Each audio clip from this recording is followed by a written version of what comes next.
Finalmente, queridos irmãos e irmãs, chegamos à maior festa, à maior celebração do ano litúrgico católico, a Vigília de Páscoa, a Noite Santa, a noite da ressurreição de nosso Senhor Jesus Cristo.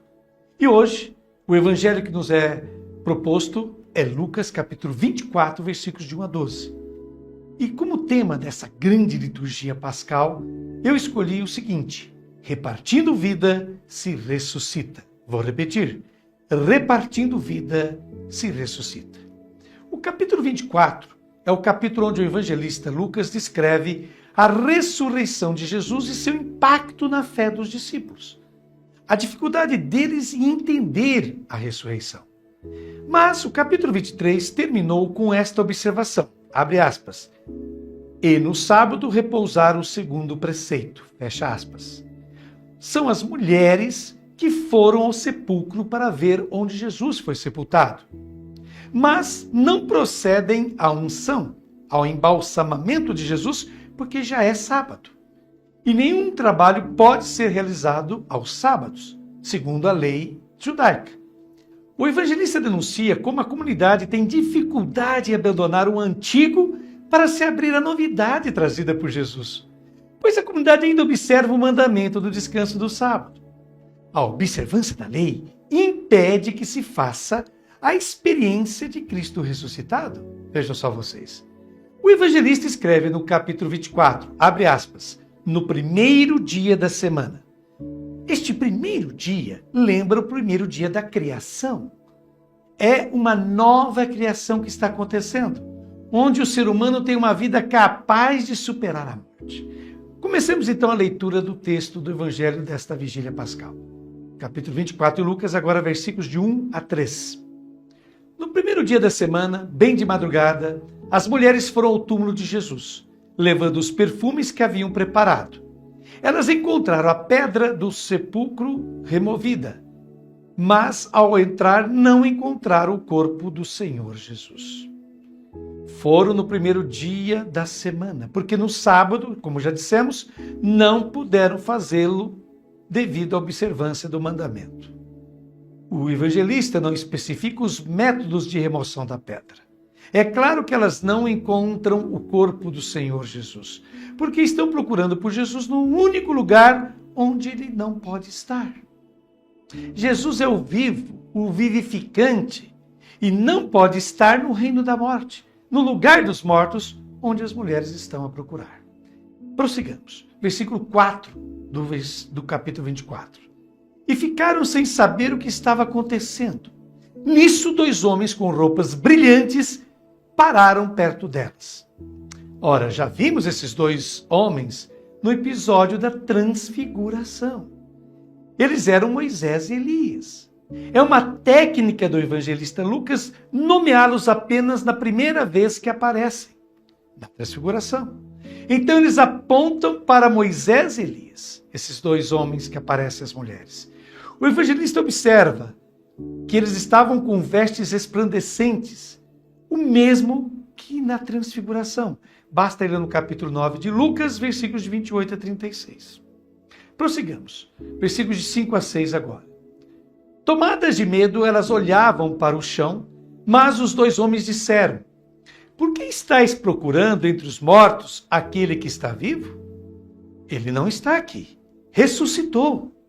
Lembrai-vos do que ele vos falou quando ainda estava na Galileia. E o que o evangelista agora coloca na boca desses 2 personagens é uma grande verdade de fé, que diz respeito não apenas à experiência do Cristo ressuscitado, mas diz respeito, observem bem, à vida de todos os que creem e seu impacto com a morte. Essa pergunta, por que buscais entre os mortos o vivente? Ora, o sepulcro é o último lugar onde elas poderiam encontrar Jesus. Se acredita que a morte não só não interrompe, mas permite que o indivíduo entre em uma condição nova, plena e definitiva, o sepulcro é o último lugar onde se pode encontrar os mortos. Quando um ente querido morre, mesmo que seja doloroso, Você tem que escolher entre lamentá-lo como morto ou vivenciá-lo, ou seja, vê-lo como alguém que está vivo. Se você chora como se estivesse morto, você vai ao túmulo, mas lá não está a pessoa. Você tem que experimentá-la como viva. Aqui então está o aviso desses dois personagens. Por que buscais entre os mortos o vivente? Não se pode procurar entre os mortos aquele que continua a viver. Moisés e Elias remetem as mulheres, as discípulas, de volta ao ensinamento de Jesus. Não se fala de Messias, mas do Filho do Homem, ou seja, do homem que atingiu a condição que não é característica exclusiva de Jesus, mas uma possibilidade para todos aqueles que o seguem. Prossigamos, lendo agora o versículo 7 do capítulo 24 de Lucas. O Filho do Homem deve ser entregue nas mãos dos pecadores, ser crucificado e ressuscitar ao terceiro dia. E aqui o evangelista coloca uma terrível acusação contra a casta sacerdotal no poder, ao fazer menção ao que Jesus havia dito após seus anúncios da paixão. Abre aspas. O Filho do Homem deve sofrer muito, ser rejeitado pelos anciãos, pelos sumos sacerdotes e pelos escribas, ser morto e ao terceiro dia ressuscitar, como está em Lucas capítulo 9, 22, e depois retorna em 9, 44, 17, 25, 18, de 32 a 33. Ele se refere aos membros do Sinédrio, o mais alto corpo jurídico de Israel. Aqueles que Jesus indicou como componentes do Sinédrio, agora, na boca desses dois personagens, são chamados de pecadores. As pessoas que se consideravam mais próximas de Deus, mais afastadas do mundo, do pecado, na verdade, são os pecadores, porque mataram a vida, agiram contra a vida. Prossigamos lendo agora o versículo 8.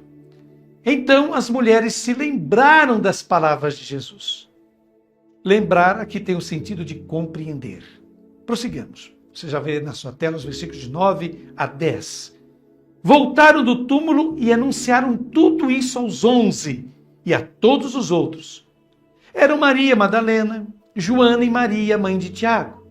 Também as outras mulheres que estavam com elas contaram essas coisas aos apóstolos. Reparem que já não são mais 12 os apóstolos, mas são 11. O número não será reconstituído. As principais mulheres que vivenciaram essa experiência foram, primeiro, Maria Madalena, que o evangelista nos apresentou como a mulher de quem saíram 7 demônios, como está lá em Lucas capítulo 8, versículo de 2 a 3. Joana, que era esposa de Cusa, cobrador de impostos de Herodes. E Maria, mãe de Tiago, apóstolo. Então, vamos agora ao versículo 11 do capítulo 24. Mas eles acharam que tudo isso era desvario e não acreditaram. Aqui está a reação dos apóstolos. Por quê? Porque as mulheres não eram credíveis como testemunhas. De acordo com a tradição judaica, Deus jamais falou com alguma mulher. É verdade que ele havia falado com uma mulher, Sara, mas como ela lhe respondeu com uma mentira inofensiva, a partir daquele momento, Deus não falou mais com nenhuma mulher na Bíblia. Essa cena de Sara você pode conferir no capítulo 18 de Gênesis, versículos de 12 a 15.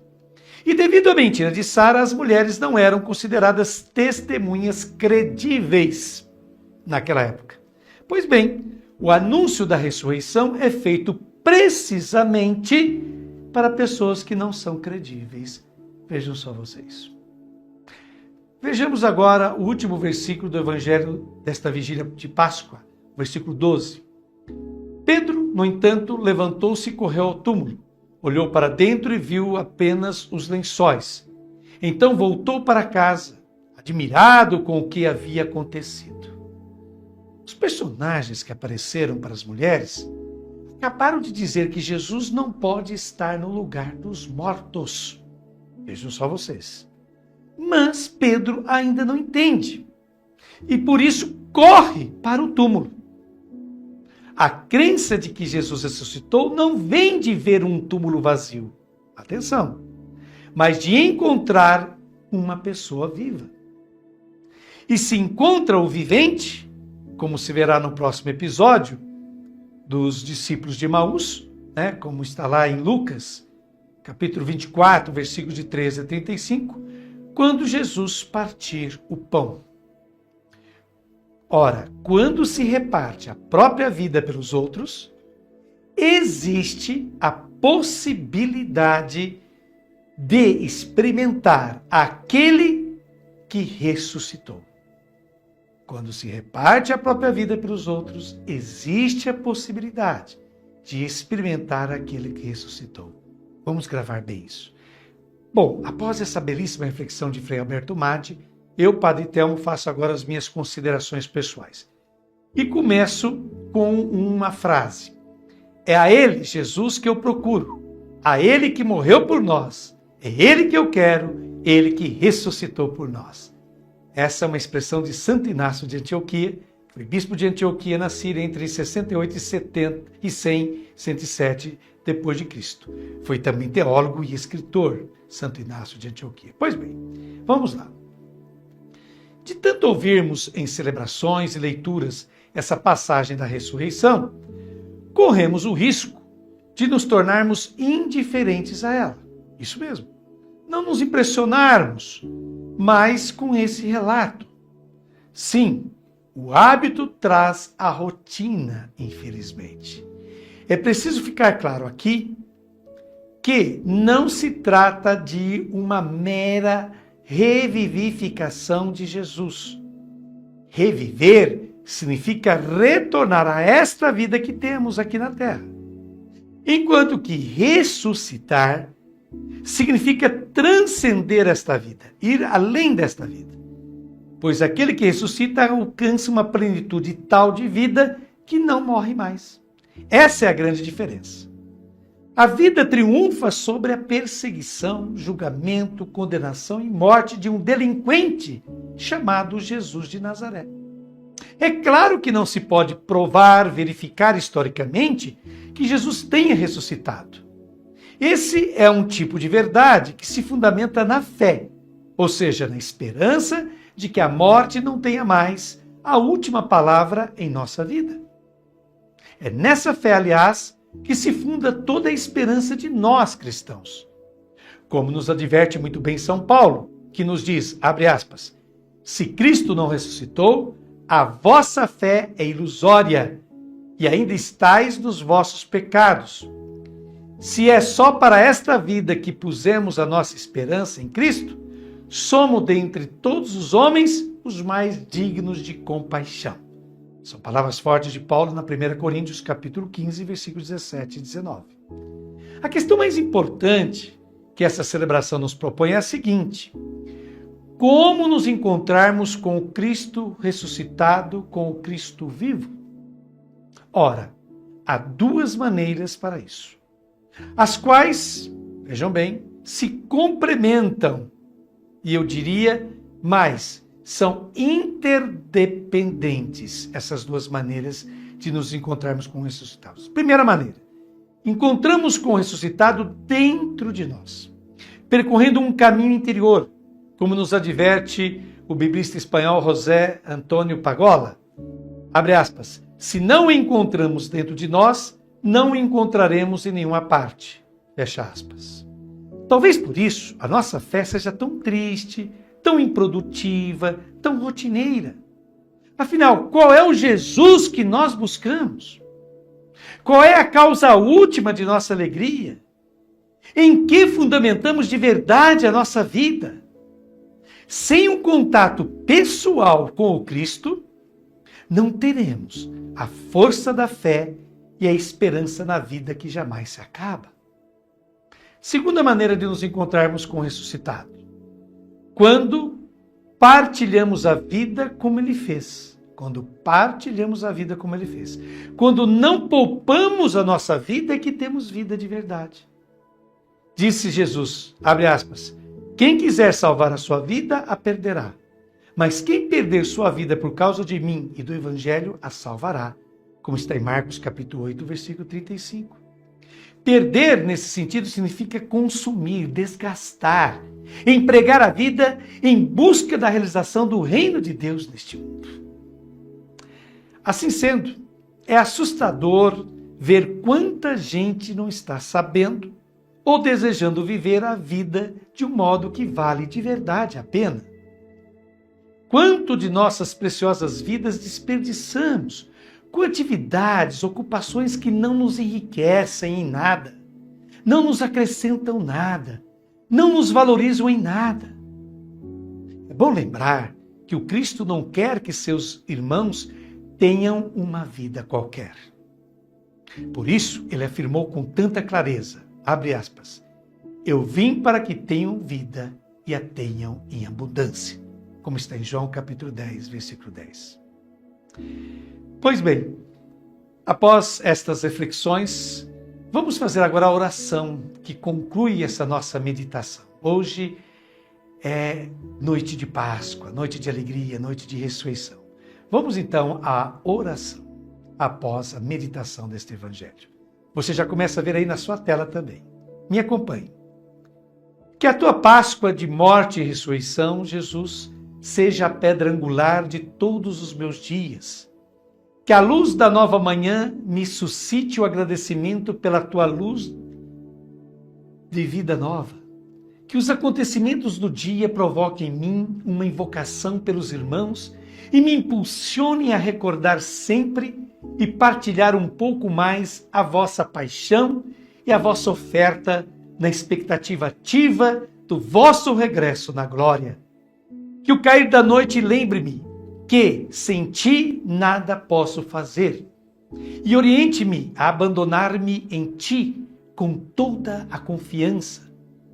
Em cada acontecimento, pensamento, gesto, escolha, posso procurar-te e encontrar-te vivo e atuante, surpreendente e conhecido, recordando a tua palavra que fecunda a minha história e a renova porque tu vives. Beijo no coração de vocês, uma feliz noite pascal e até amanhã, domingo de Páscoa, se Deus quiser, com outra reflexão.